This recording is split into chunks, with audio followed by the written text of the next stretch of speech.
right, looks like we're finally live. We're going to get into the subject of psychedelics, esoteric, ancient knowledge, and the merger of science and the new modality of mind for the new paradigm tonight on this live stream. If you guys have any topics or questions, pop them in the chat, and I will be happy to address them.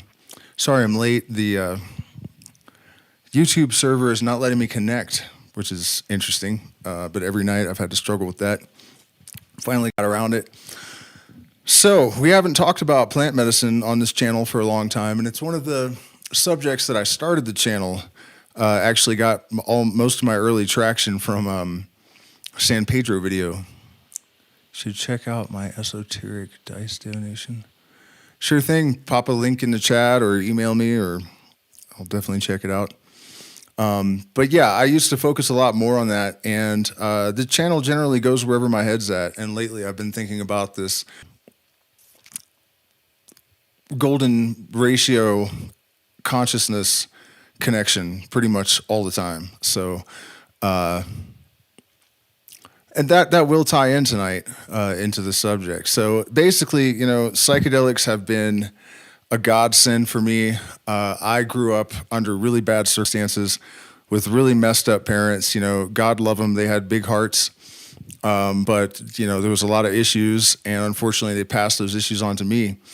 And even though I was, you know, already predisposed to esoteric thought, I guess, as like a toddler, really, you know, and I kind of had the same mission as a kid. I kind of looked around me and realized the problems with religion and politics and how easy it really would be to solve them, and started to suspect that there was intentional social engineering that had introduced the dissonance patterns that were kind of keeping people trapped in these outmoded ideologies and ontological, keeping them in ontological gridlock. That's the term that I've come up with for this.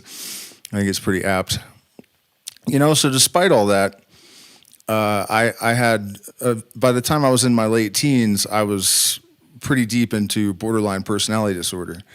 And that caused a lot of problems. You know, basically what happens is there's a switch that can be flipped by certain triggers. And once that flip is switch is flipped, flip is switched, either way I guess works, the prefrontal cortex turns off and the amygdala takes over, which is basically the reptile brain, right? So you literally become a psychopath. And then when you go back to normal, if you're a person like I am, you feel absolutely horrific, and there's often consequences, and it was a terrible thing. And basically a single mushroom trip kind of, it didn't completely end it, but it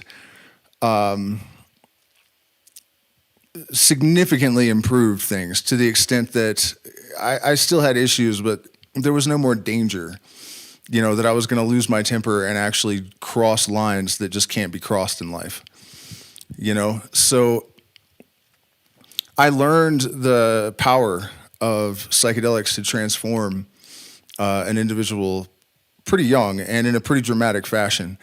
And prior to that, I had already had pretty extensive use of them, but I think it was this massive dose of psilocybin that I took that really made the difference.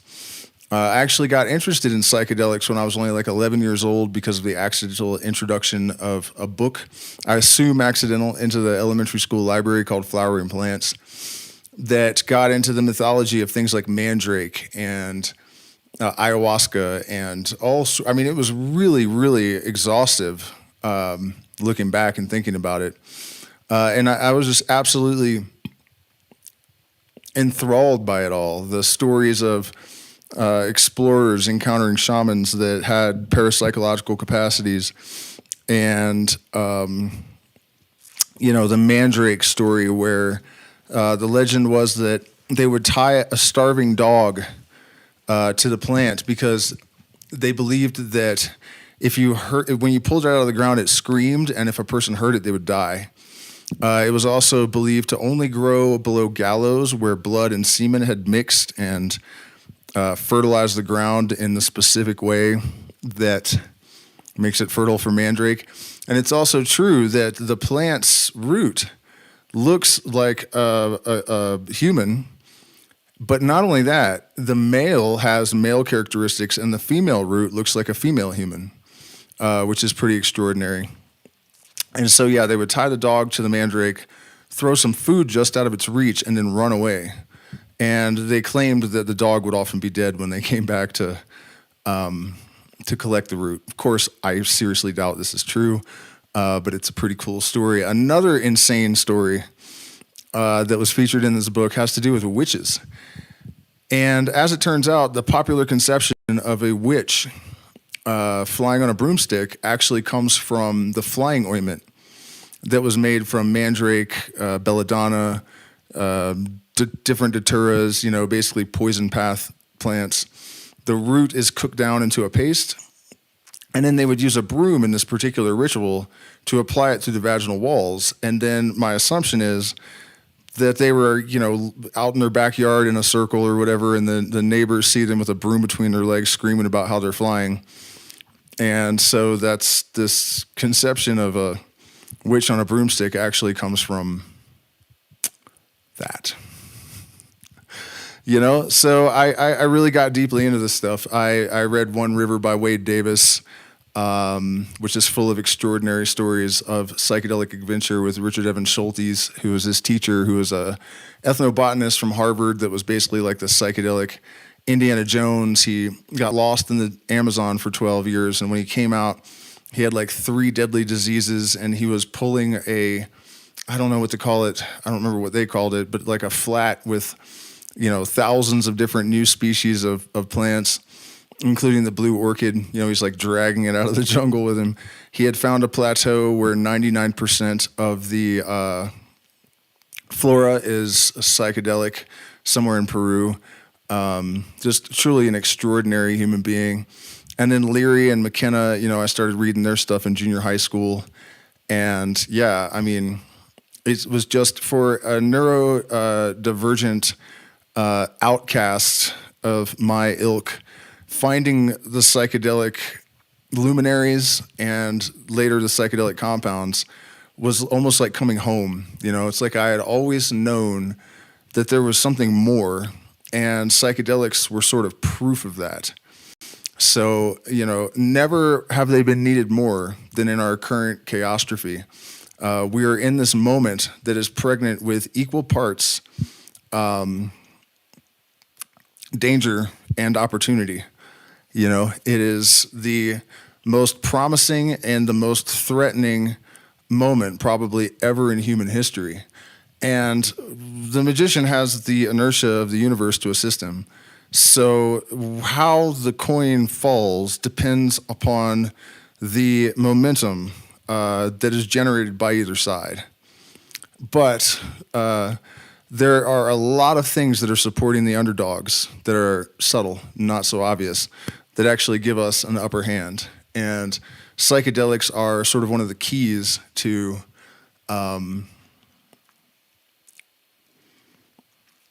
opening the floodgates that connect us with those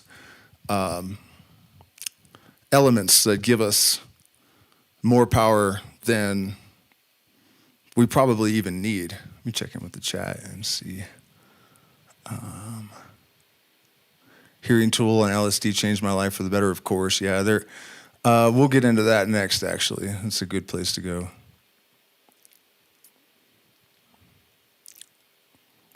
Yeah, okay. So, by the way, you guys were demonetized, so it's great if you join the Patreon. There are options to support the channel in the chat, PayPal, Zelle, cryptocurrency, whatever. We really do appreciate it. We have some promotions going too for my consultation services, bundled up with my partner's human design analysis services. So if you're interested in that, shoot an email. We also have space at our retreat still in the Sacred Valley for a couple more weeks, and then in the Amazon starting in January. And I'm super stoked about that. The Sacred Valley has been amazing, but the jungle is sort of like a spiritual home for me. So I'm really excited to get back there and really just absorb the jungle atmosphere. The biodiversity, I think, is medicine. Biophotons, if you guys aren't familiar, basically all tissue that contains DNA, all living things, are emitting these things at 100 square centimeter per second, and they contain information that can be understood or interpreted interspecies, right? So this might be how ayahuasca was discovered, for example. And I really do believe that just being in that environment and being bombarded by those biophotons from all of these medicinal plants and God only knows what, there's all sorts of things in the jungle. So yeah, really looking forward to that. Okay, so he said something about Tool, who was it? Drum Smoke, I think. How hearing Tool on LSD changed his life for the better. Maynard James Keenan once said that they recorded things that you cannot hear without psilocybin in your system. And this is one of the great fallacies of, I don't know what to call them, the matrix, I guess, about psychedelics. That, for example, an old cliche was that Grateful Dead fans were just high and that the Dead actually sucked and sounds like shit. And you know what I mean? There's nothing extraordinary going on. That's absolutely not true. And even as a musician that's fairly sophisticated, I think I failed to perceive it without taking LSD because you can't. Most people can't. You have filters. We all have filters in our nervous system that reduce the input that's coming from the universe. We see less than 1% of the full spectrum of light, et cetera, et cetera. And psychedelics bring down that filter in part or completely if you take a high enough dose. And different psychedelics bring down different bandwidths, I guess, so there's overlap, but they have sort of a spectrum that they open up. And yeah, I mean, it's Tool, like Third Eye Live from Red Rock's 1991 or something like that. You can hear them making geometries in the music, and they'll move and lock into place, and then move, forward, and then shift to the side, and they'll create some other shape. Different people will describe these geometries the same way. They're really there. The Grateful Dead did similar things where, for example, there's a sea stone composition that was basically nothing but feedback, but it was carefully controlled. And they make like laser lines that draw stuff, and you're never going to perceive this if you're in your normal state of consciousness. Secret Chiefs 3, Book of Horizons is another one that I don't think anyone could understand that album without some psychedelic help. And then the benefit of that is that once you have perceived music like this in that state, it's not as easy, it's not as clear, but you can still perceive it after you've experienced it in that state. Because what happens is that the parameters of what's available to your perceptual apparatus change when you take psychedelics. And that actually, I think, causes problems for people because they're not really prepared for their reality to sort of morph and actually change after psychedelic experiences. You're thinking you're going to go in there and you're going to have an experience, and then you're going to come back, and you're going to go back to your normal life. And if you have taken them properly, that's not actually what happens. It largely is what happens. But your ability to perceive subtleties in the universe, your pattern recognition abilities, I think, well, I know, are also like greatly improved. So synchronicities, experiences of telepathy and precognition, all kinds of things along those lines will start to happen more frequently. And a lot of people think that they have hyper-perceptual, persistent, I don't even remember, obviously, but you guys know what I'm talking about, HPPD, or they think they've broken their brain. I actually kind of struggled with that for a while after my first DMT experience because I was already really, really open. So when I expanded the parameters of my perception, there was a lot that started to happen, and it was a bit difficult to navigate. This is one of the reasons that in traditional indigenous cultures, for the most part, only the shaman drank ayahuasca because it's necessary to be thoroughly prepared to walk between worlds as a, normal condition of your existence. There is a lot of discernment that is required and really a lot of preparation and training. And that kind of brings us to our present predicament. We have a situation where we require expanded consciousness on a massive scale, and yet we don't really have the infrastructure to support people doing that to the extent that it needs to be accomplished. This is something I don't necessarily have a good answer for. I can point out a lot of the problems and issues and contributing factors that are complicated things, and that ranges from well-meaning people trying to commandeer psychedelics to use them to condition people to become more well-adjusted office workers and whatnot, rather than trying to use them to liberate people from the fold and create iconoclasts and visionaries. There is a big push in the mainstream to use psychedelics in exactly the wrong way, in my opinion. We have a lot of pop culture influences from the New Age movement, and even from people, and again, well-intentioned people, trying a little bit too hard to adhere to indigenous traditions. And I'm not saying that they shouldn't be maintained and respected. I'm talking about taking it to the extent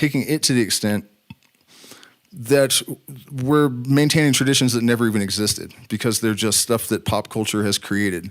And the idea has become popular, people see it as a consensus, and they adopt it as truth. I personally know that a lot of these things are absolutely not real and valid and traditional. So we have a lot of dissonance that needs to be resolved, and it needs to be resolved very rapidly if we're going to be able to make the proper type of investitures from these experiences.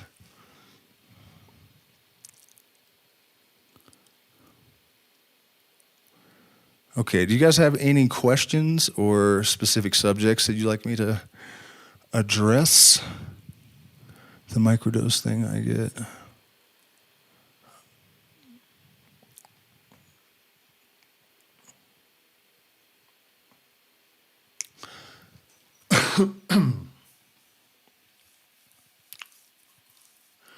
The reality that we really need some sort of... am I overloading the volume here? Let me turn that down a bit. Check. Okay, that's better. Yeah, the necessity for esoteric knowledge and tradition, and even more conventional academic education, to balance, to have these things balanced and integrated into psychedelic practices, is really the solution to the sort of lopsided results that we have been getting within the community, I guess. It is the result of hundreds of years of conditioning, really, an anti-intellectual disposition, I guess, that's sort of been cultivated in the United States, that kind of discourages people from embracing things like mathematics and philosophy and anything that's viewed as like tedious intellectual work. People seem to have more disdain for that than they do for physical labor. I don't really understand that, but I can tell you that if you're going to expand your consciousness, if you're going to catalyze a bunch of neurogenesis and neuroplasticity in your brain, you're going to have to give direction to that process, right? Otherwise, you're going to wind up with more connections, but they're not necessarily going to be based on the algorithm of reason, And in that case, you run the risk of becoming so open-minded that wind is whistling through your ears, muddle-headed mystic syndrome. And that is not, it's a matter of balance, just like everything else, You have to leverage, you have to ground yourself as you expand upwards, heads above the heavens, feet below the hells. That is the way that this needs to go. There was another part to that just escaped my mind, but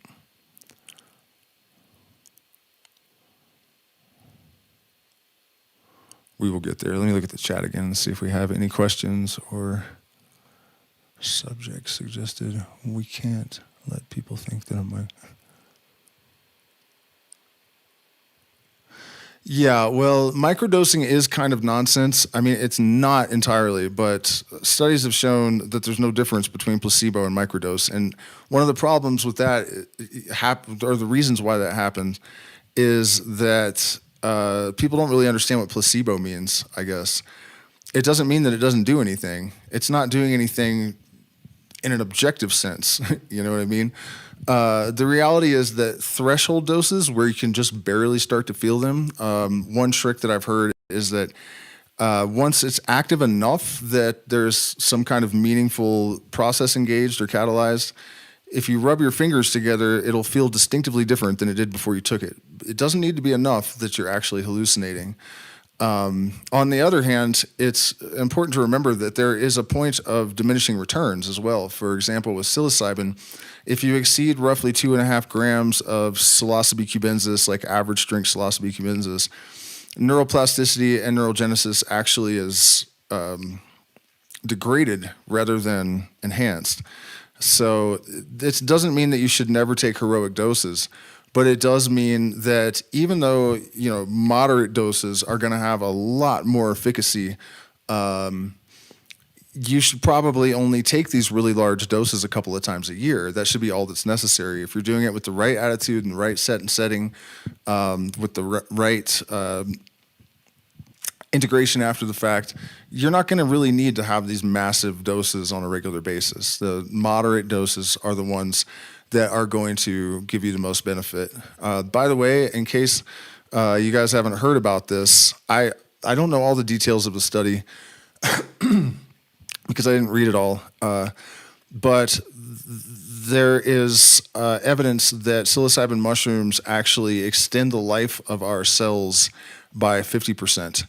So that is a pretty extraordinary development. And the more we look into psychedelic medicine for all sorts of different applications, the more we discover that they seem to address pretty much every problem that a person can have, from pain, chronic pain issues. I just saw another study the other day about how psilocybin had lasting pain relief effects for at least 2 weeks after a pretty small dose. I think it was just like 1.5 grams or something in this particular study.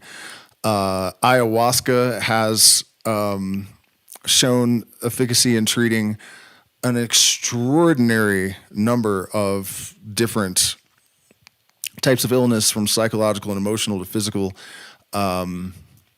Mescaline even, well, I shouldn't say mescaline, but San Pedro cactus does actually work for diabetes, asthma. I actually had an ankle that was paralyzed. I couldn't lift my toes more than like 2% or just a tiny little bit. And it took only 3 large doses of San Pedro to get like 70 or 80% of the mobility back in that foot, which is absolutely wild. So there's nerve regenerative alkaloids in there, neuroinflammatory, neuro anti-inflammatory, brain inflammation goes down, all sorts of tremendously wonderful effects. In fact, DMT, this is a really interesting story.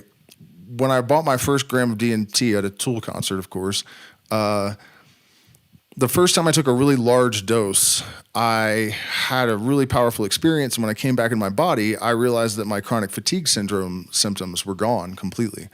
And I had had chronic fatigue for 10 years at that point or something. And it was pretty bad and pretty persistent. So my friend had just discovered this gematria calculator online, gematriax.com, I think. Just gematria with an X and .com. And I ran into his room when I realized what had happened, because I didn't have a computer in mine. And I punched in N-dimethyltryptamine in the database, and the only phrase I got back was cure for chronic fatigue, which is pretty mind-blowing. And now we know why, and it has to do with the way that mitochondria, I guess, I don't know if metabolize is the right word, but the way that they process ATP. So it basically changes the way your cells manage their energy. So it was pretty extraordinary to me that not only did I have that experience, but the gematria clocked it And then it turned out to be something that was medically demonstrable, Speaking of esoteric wisdom and psychedelics and consciousness.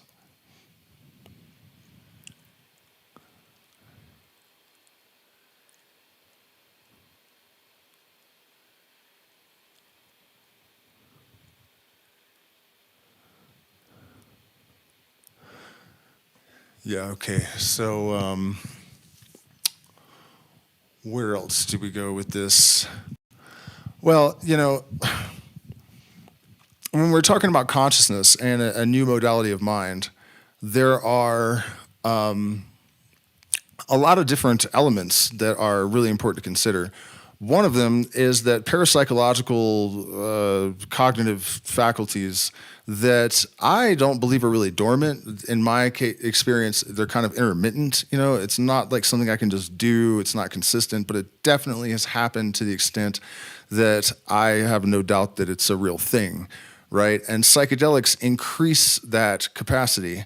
And if we really are in a situation where we have basically an opposition, right, that is extremely advanced and powerful, those kind of capacities are going to come in really handy in a whole lot of different ways. And this is something I don't want to get super deep into in this space because the algorithm has been really testy lately. But I'm sure you guys can read between the lines and figure out what I mean there, And on another level, the ability to interpret the fractal code that underlies all of reality, the golden ratio, which, by the way, if you haven't seen my last couple of streams, the reason the golden ratio is really called the golden ratio has to do with its older name, the divine proportion, right? And gold is in that tradition and in reality, I think, there's scientific evidence to support this now, basically crystallized light. And light is what our consciousness is emergent from. They could just be one and the same thing. I don't really know, but I do know that there is a connection. And so this self-recursive or recursive self-referencing fractal hologram that we call Fibonacci is basically intelligence itself, that underlies everything. And when we take psychedelics, the subconscious and the conscious basically have more communication. The ratio of subconscious to conscious that governs our behavior changes in our favor. That's why it's called awakening. That's why it's called expanding your consciousness, right? And when that happens, you have a greater ability to create a sort of feedback loop with this fractal that is intelligence, right? And so your ability to receive downloads of legitimate scientific information, the knowledge of the wiring under the board increases dramatically. This is something that I've seen acknowledged as a real thing, finally, by two mainstream scientists in the last couple of weeks. One of them was Michael Levin, and the other one, I can't remember his name, but he's a NASA physicist that was talking about how a lot of his information has actually come to him in that way, that it's not actually through research, that the fully formed concepts sort of just bleeds into the subconscious and then trickles into the conscious mind or whoever it works. And then research is done to confirm it, And we're not talking about having a hypothesis and then pursuing it. We're talking about fully formed with equations, and this happened to me, and I've never studied any of this stuff. In both like big occasions where it happened. One time I was told by ayahuasca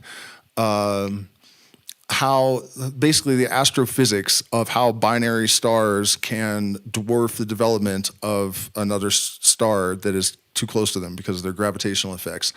10 days after the ceremony, a paper was published describing it exactly as I had described it, and there were tons of witnesses. It definitely happened. Makes no sense. I've never read anything on astrophysics. And then the whole Calabi-Yau manifold D-brain thing I've gotten into on the channel, that was also highly specific. All the mathematics were there. And I left a record of that too. So, this stuff definitely happens. And a lot of the lessons that we receive when we take San Pedro or ayahuasca actually sort of come to us in that way. You sort of fall into alignment with that fractal hologram, and experiences speak to you in ways that the universe becomes your teacher. You have become basically an initiate in the invisible college. And with that dialogue, you are able to achieve things that to the profane, as they would have said back in the day, appear to be miracles. But it really just has to do with removing dissonance that interferes with our ability to engage in that fractal intelligence, and to extract information from it. And the reason that that information can be so highly specific is that it is a fractal hologram. So if you zoom in enough, from a more distant vantage point, you can get generalities. And the more you zoom in, the more specificity you can extract from the patterns that make up reality, And it's really easy to understand why this is a real thing. It's the same algorithm, basically, that governs the oscillations of our brainwaves. Crypto markets can be crypto market movements and stock market movements can be predicted with Fibonacci retracement, weather patterns, spiral galaxies. You know what I mean? I don't have to tell you guys, you know this, right? But that's one of the fundamental things that psychedelics do. They allow us to engage with that fundamental source of information and creation. Lots of advantages from that, and I mean, you guys, I'm sure, are already aware about the ego balancing that you can experience with psychedelics. And personally, I think it's more productive than a lot of the other methods of ego dissolution. Ego dissolution isn't even the right word, because I don't believe that we want to dissolve the ego. We don't want to kill it. We want to come into balance with it. It's a very important constituent of our being. It wouldn't be there if it wasn't. There are no mistakes that are made by nature. It's the imbalance even is part of a necessary process, because we would not be moving anywhere without resistance and friction. There has to be some sort of process with an end goal, a goal state that we need to arrive to. You know what I mean? And without those opposing forces, we're just not going to be driven to that point. So, if you combine all of these different elements, the increase in humility, the increase in empathy, empathy is actually connected to IQ, they have discovered. So people that are extremely selfish are actually dumber, and that's why when you see people becoming more evolved and illuminated, they become kinder, because they're more sentient, they're more conscious, and they're more intelligent, because as you resolve the dissonance of fear, your IQ increases, right? As you liberate yourself from that sort of left-hand path proclivities of selfishness and self-absorbedness and all this stuff, what you're actually doing is decreasing the level of fear that's influencing your behavior, and therefore you're becoming more intelligent. Most of the gains in IQ from psychedelics are just a few points here and there, but they have been measured and traced, and on some occasions people have been given psychedelics once and they've gone from low to average IQ to genius level and stayed there. And I think that's because there was so much dissonance in their being that they were limited sort of superficially from expressing their innate potential. And I think if this process is engaged with tactfully and skillfully, pretty much any person can get themselves to that point. I personally don't believe that genius is necessarily just a matter of IQ. I think that it is a matter of alignment and connection with this fractal intelligence that I have been referencing. So once you have removed all of the dissonance and interference patterns, you become like a hollow tube and you can bring down fire from heaven. That's how it works. And we are antennas. Our brains are full of magnetite and gold. There's copper in our mitochondria, like 50,000 atoms, I think, in each cell. Pretty sure that's the number. You know, we are avatars, basically. And we have lost that connection fundamentally due to deliberate engineering and the introduction of dissonance, because people that are connected to the greater mind and the greater purpose, they're not susceptible to propaganda and indoctrination. They're sovereign beings, and there is no need of governance, and there will be no tolerance for it. And, you know, this is the proposition that Providence had, the preposterous proposition that Providence has prepared for us as we stand on this perilous precipice. You know what I mean? We have to take responsibility for our existence, or we're going to lose it. You know what I mean? Seems fair to me. That's basically where we stand, guys. Checking with the chat again. Let's see, my first ego death scared the shit out of me. I agree, it's coming to terms, not a death.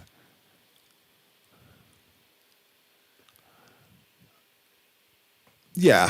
I mean, you don't want to completely destroy the ego. In fact, in the Hermetic tradition, it's really more about defining the ego. You know, I know you guys are Tool fans. That song where he says, we must define the ego before it's far too late. That's a reference to this. Basically, you want cohesion in your electromagnetic field unless you want to be dispersed when you attempt to cross the abyss, and the demon Karanzan, the demon of confusion, will just tear you to pieces, and you'll end up in the rubble heap of the gods, which is fine because that's where the parts to make more gods comes from, you know. But if you have sufficient cohesion, definition in your fundamental self, then you can maintain continuity of awareness from life to life, or from loop to loop, which is what I strongly suggest is actually happening. The whole quantum loop theory, I think, is more than likely correct. If I move this, it's probably going to cause... No, it didn't. Have I mentioned that we still have retreat spots? I think I did. Also, I do consultations if you want to work with me one-on-one. If you sign up for a month right now, you also get a free body analysis chart from my partner with a half-hour call with her for support and explanation. So send us a message if you're into that. Please at least hit the like button, share, subscribe. Yeah, you know, I mean, I almost don't even know what to say about this. If you're paying attention right now, there are extraordinary things happening. The alignment of a lot of ancient wisdom, particularly from the Hermetic lineage. I mean, you know, I hate to make a qualitative judgment, but it's just facts that the adepts of that lineage have anticipated science in specific ways, you know, more than any other lineage. I've done data scraping with AI to try to make sure this is true. And nobody else comes close from, you know, the Hindu lineages, or there's nobody else that comes remotely close in terms of like accurate predictions and scientific insights that are thousands of years old and all this stuff. And it was a entheogenic, shamanic lineage, at least back in the old days, you know. But so specifically from that lineage regarding alchemy, electromagnetism and consciousness, and just accurate prophetical utterings, you know. There is so much in cutting-edge science that's coming into alignment and substantiating all of those things right now. And the reason it's important to pay attention to that is that one of the primary myths, I guess, of Hermes is that he slew Argus Panopticon, who is the shining all-seeing eye. Argus is shining, Panopticon is all-seeing eye. And he did it with first luring it to sleep with music and then killing it with a sword. And the sword represents intellect, right? And music is spirit. So the scientific illuminist or Hermetic lineage is all about integrating reason with intuitive ability, right? Science and spirit, basically. and developing yourself in a manner that balances these things rather than rejecting one in favor of the other, right? We have had a real problem with binary thinking in the modern era. People just go either or. You know, you become spiritual and you go, oh, I don't need mind and intellect and reason. And then you're kind of an idiot. You know what I mean? You're not really serving any purpose at all because you don't know what the fuck you're talking about. Reason, if you can perceive reason in the finite, why would you assume that there's unreason in the infinite? You know, that doesn't make any sense. And it's just not the way to go, in my opinion. You know, it's just not. You need to integrate these things and achieve balance in order to have any kind of real meaningful, productive growth. So there was a bit more. Let's see.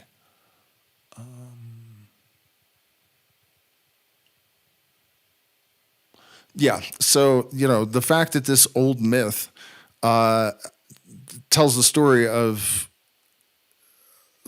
reason and intuition defeating the all-seeing eye. And then we're at this point where if we don't defeat the all-seeing eye, we're doomed, right? And what is happening? Hermes is there at the crossroads. You know, he's a god of the crossroads, so he's there like, hi, you know, here's the keys to the kingdom. Do you want them or not? You know? And then if you really start to investigate these things, what you realize is that once you have engaged in this process, you have an invisible effect on the rest of humanity. If you elevate yourself, then you're elevating everyone. And this is something mystics have known for a long time, but now we know how it works. Entanglement, entrainment, you know. We're learning about goal states, and we're understanding that it is a fundamental operational principle of all biological systems that as long as the individual knows their proper place and their true will and acts in support of the collective goal state, both the collective and the individual prosper to a much greater degree than say we are right now in our current fucked up bullshit system. You know, it is not a sacrifice to re-engineer capitalism. It's not. It is for our own good. You know, like right now we have a situation in the United States where health insurance costs 20% of your income, and people are paying 4 to 8% in countries where they have universal health care. And we have Americans saying, oh, it's too expensive to have universal health care and blah, blah, blah. You know, I mean, and people say, oh, it's not good then. And I know people from all of kinds of countries that have these systems and they have no complaints about it. They're all healthier than any American I know. You know what I mean? The lies are becoming increasingly transparent, and the indoctrination is incredibly powerful. And I also have to admit that psychedelics aren't necessarily is it panacea? You know, they're not going to just cure everything. I actually know an LSD chemist. I mean, I don't know that he does that anymore, but you know, back in the day, and he is brilliant, and he is the type of person that would eat a sheet on a Saturday night, but he is still completely ate up with like left-wing politics and ranting about Trump all the time, and you know, he just totally, completely, blindly loyal to. I mean, it's crazy. You know, and it blew my mind when I found out that he was like that. I was talking to his daughter and I said something about, oh, it's all a show. And she's like, yeah, anybody under 50 knows that, but my dad is still like, and I was like, what? No way. No way. Really? She's like, yeah, he's completely just indoctrinated. And I couldn't believe it. I was like, all that acid and he didn't figure it out? That's wild. You know? Which brings us to another element of this. You know, if you do not have the intention, especially with LSD, because the other psychedelics, plant-based psychedelics, and they're not better in my opinion, by the way. They're better for some things, but overall, no. It just depends on the application. They seem to have a sort of intelligence of their own, or they activate some sort of body intelligence or something, you know what I mean? There's like something guiding the process. At least that's how it feels. And there's a different personality for each one of them. You know, indigenous people would call this a spirit. I don't know what I think it is, but I know that's true.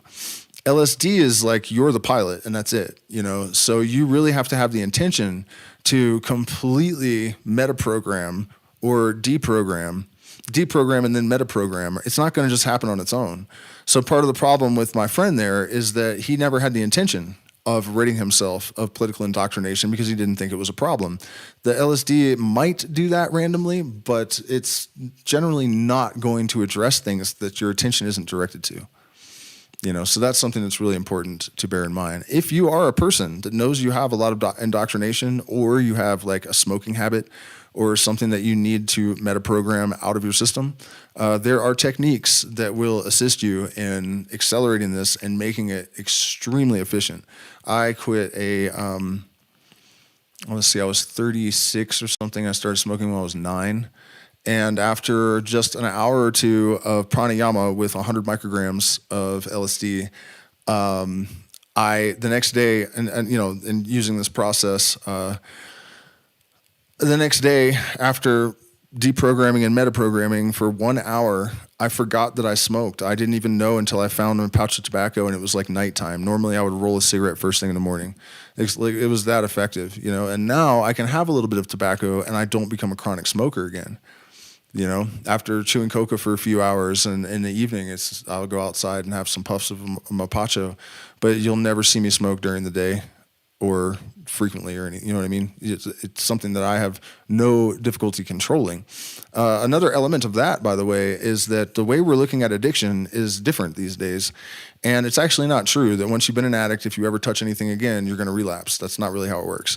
If you deal with the root trauma, then you won't have that behavior, and then you can do whatever you want, and you will not go off the rails. I'm not advocating anyone attempt that necessarily, but in my experience, it's been true, and that's what the most recent research shows. And that is something that psychedelics can help you to do, whether it's ibogaine or ayahuasca, LSD. It's very helpful to know how to stage these things if you have multiple problems, right? Because ayahuasca deals more with like the emotional body and intuitive processes. San Pedro is more intellectual. It does have an emotional side, but it's the emotions that are sort of more on the masculine spectrum. But it's very cerebral. Mushrooms are kind of more balanced, a little bit of both sides. LSD is mostly like mind stuff, metaprogramming, deprogramming, dealing with neurosis and whatnot. Ibogaine is great for childhood regression and addiction issues. MDMA can be very good for marriage counseling and anxiety. Ketamine is great for people that have PTSD and other problems that they might have a psychotic break or an anxiety, a panic attack if they take a psychedelic, whereas ketamine will not do that, but it also gives the brain the neuroplasticity it needs to reconfigure itself and re-engineer itself to resolve issues. So, we have a tool in our kit for every possible psychological aberration, In fact, way back in the day, Humphrey Osmond said that he was commissioned by the U.S. government to study psychedelics and ostensibly tell them these things are terrible and you should ban them and make them felonies. And he didn't. He said that would be a tragedy. In fact, they probably can cure every psychological aberration known to man. And their response to that was from Big Pharma. They said, go shut down that study and ban psychedelics tomorrow or whatever. That's what really happened. They weren't never trying to protect people. And then recently at Princeton, one of the researchers was asked to summarize the psilocybin research that they did, and he said, it is unprecedented in the history of psychiatry that a single dose of a medicine can be so efficacious for so many different applications, So, and by the way, they're trying to take the transcendental out of psychedelics, Big Pharma right now. That is super stupid. For one thing, it will give them the ability to use the neuroplasticity and neurogenesis to just brainwash people. That's what it would do, because it would have no direction at all. It's just like a blank slate, and you can just, whatever you put in there is going to, you know what I mean? Like giving people that and then giving them therapy that has been prescribed by, say, I don't know, the government, yikes, it's not good. And a big part of the reason why psychedelics are so beneficial has to do with the transcendental experience. There's overlap with other modalities of transcendental experience, right? And it's because that's what the transcendental experience does. So don't fall for that. Can't make money fixing the symptoms. They allow us to completely destroy the problem altogether. That is, yeah, it's absolutely true, yeah. Well, I appreciate that, Jerome Smoke. If you think this content is amazing, please consider supporting the channel. A genius is the one who is the most like himself. Yeah, I mean, really, that's the message of the mystery traditions, the, know thyself. Every really, really smart person in the history of humanity has said that the fundamental thing is to know yourself. And then the next thing is to understand your environment. And so that's why the mysteries were constructed that way. They encourage you to look within and without in equal measure so that, you're in balance with the collective goal state, with nature. You understand what the universe is, where it came from, why it's here, what you're doing here. And those are all things we do know, despite what religion and atheism both would have you think. Well, I guess religion tries to tell you that they know, but you know what I mean. That's why they're there, because without them, you wouldn't know what to think. And that's not true if you know what you're doing. What was the other aspect of that?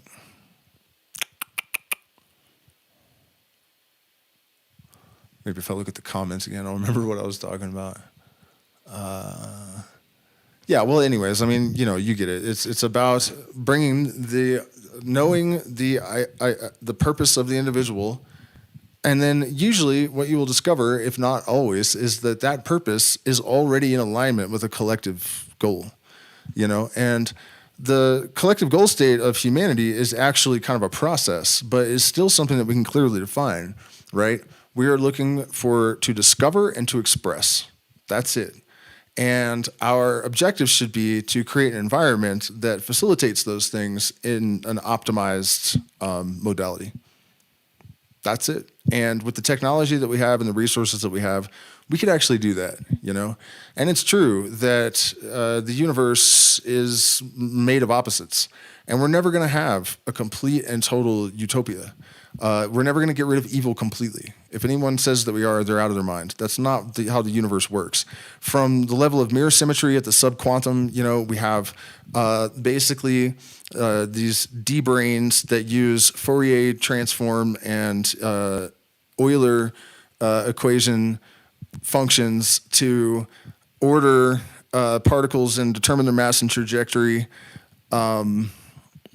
using mirror symmetry. So they're reflections that are reversed, right? This is how everything's constituted. So that whole thing of duality and opposites balancing each other and everything containing its contradiction, that starts at the most fundamental fucking level that we know of, right? And then when you scale it up to Fibonacci, right? What is that? It is a non-repeating, so therefore, sort of chaotic organizing principle that is made of both order and disorder, because it doesn't repeat, but it imposes order and variation because of this, right? And then in our brains, we have mirror neurons that have basically the same function as the mirror symmetry in the D-brains of the universe, So there's always going to be this balance of opposites. We're always going to have light and darkness, and all that is metaphor, because the universal mind is an allegory translation layer, basically, all that is metaphor. And but it could be a hell of a lot better than this. Everything is relative, but we are in kind of a sphere. And if you raise the floor, you still have that relative balance, but the floor is raised, and that's basically what we have to do, because we are in a terminal trajectory right now. We have been in ontological gridlock for way too long because it has been artificially sustained. There have been very concentrated efforts to dissuade people from perceiving the truth. And it's really actually hidden from no one. The entire truth is really in every single part of the entire thing. That's why in Taoism, the student asks the master a question, and he's like, there's a leaf spinning in that puddle, stare at it. And it's got nothing to do with leaves or puddles, But the student gets the answer from watching because all systems are governed by the same laws. There's the all is in the all. It's all big holographic, fractal, self-referential fucking consciousness, computational fucking machine, basically. And I don't mean machine in the sense that it's not alive, but, it is a computational algorithm-based reality that we exist in. The thing is, though, algorithms make decisions. Slime mold basically runs on an algorithm. It's a bunch of single-celled organisms with no neurons that optimizes engineering problems better than humans with computers. Like to the extent that we took the algorithm from the slime mold and put it in a chip so that we can do better engineering. By the way, if you're not watching my series about the algorithm of nature and how we can use it to solve all of humanity's problems, please do. Please also share it. It's not getting a lot of love from the algorithm, no surprise, but seriously, you guys, it's important. And there are other people thinking along these lines, which is really encouraging. They're more in the matrix, but that's good because they know we're talking about people in complexity science and like holographic fractal intelligence theories and all that kind of stuff that, they can do the technical work. But the application that I'm talking about, it doesn't seem like it's registered anywhere that I've seen yet. So we got to fix that, got to get that out there because it truly is the solution to align ourselves with the wiring under the board, the intelligence that is the fount of creation. That is our oracle, and it's dumb as hell that we aren't already aligned with that knowledge, right?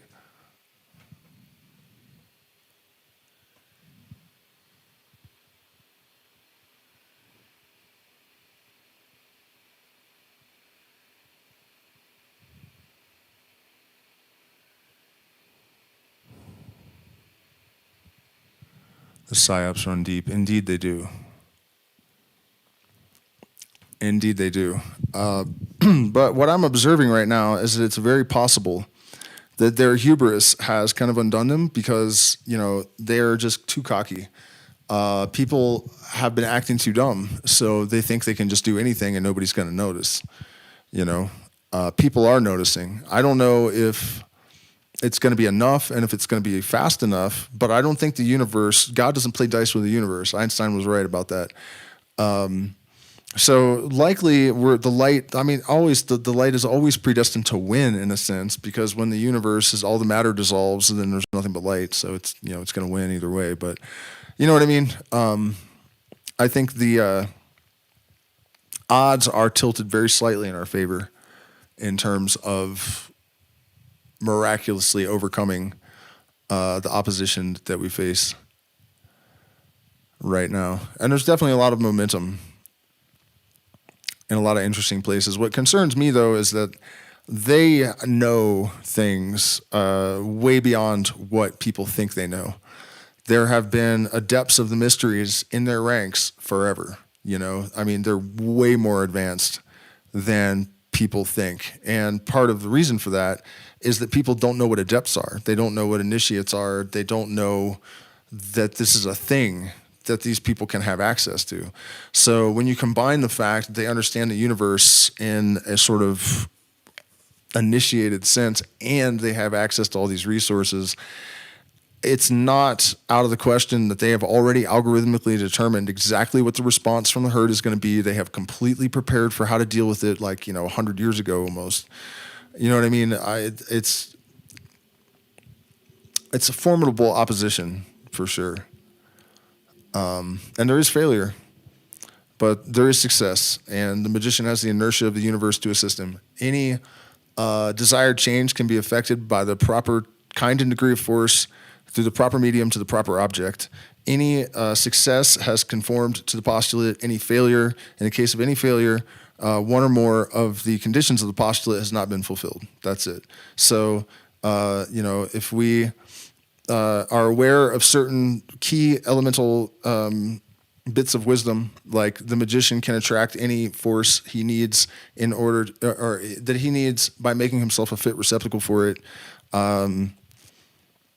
and that any set of talents and virtues is wholly useless in the absence of willpower and discipline. And a few other little tidbits, we actually probably could tip the scales in our favor. But without the unknown, there would be no possibility. So we just have to kind of deal with that. That's one of the things that fear does to humanity. It limits our potential.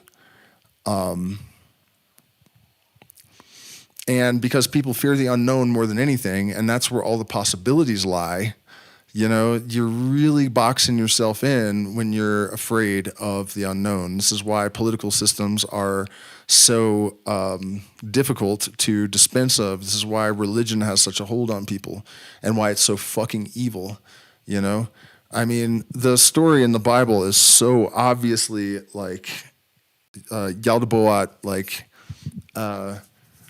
why would he tell them not to eat of the tree of knowledge of good and evil?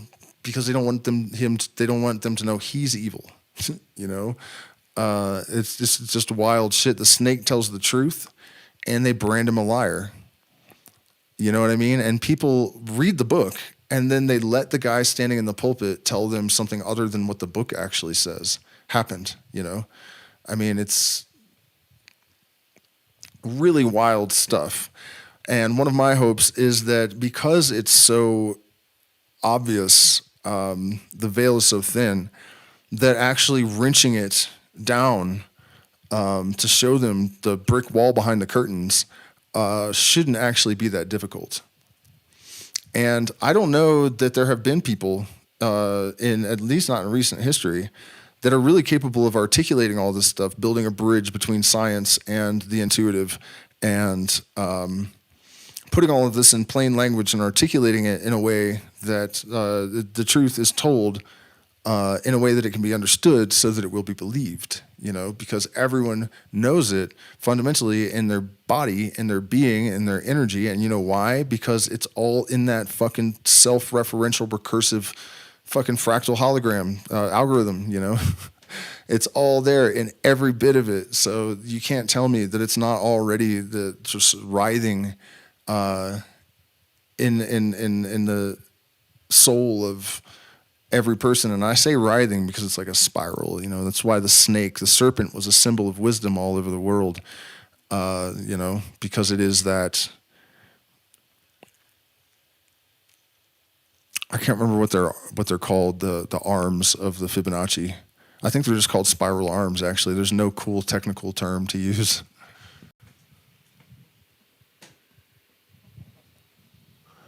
Apparently legalizing medical use can't be okay.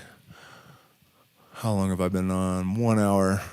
All right, guys. Well, I'm not seeing a whole lot of questions and topic suggestions popped into the chat, so I'll give you guys a minute to do that if you want to. I have some lag, so I don't see them right away.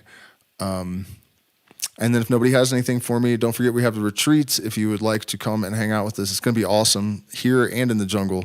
Particularly excited about the jungle because I'm just going to be so happy to get back there.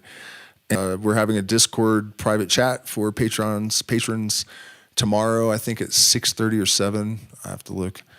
And then we also have promotion where you get 4 1-hour consultations with me. And you pay that normal fee for that, but you also get a human design body analysis chart drawn up. It's 12 pages long. It takes her 5 hours, and a half-hour support call with her for free when you sign up with me. And I can help you with your plant medicine goals or your pursuit of esoteric knowledge and understanding, and even psychotherapeutic assistance. So shoot me an email if you're into that. Please at least hit the like button, share, subscribe, and what's the other thing? Share, subscribe. Yeah, that's it. Oh, hit the bell notification so you don't miss anything.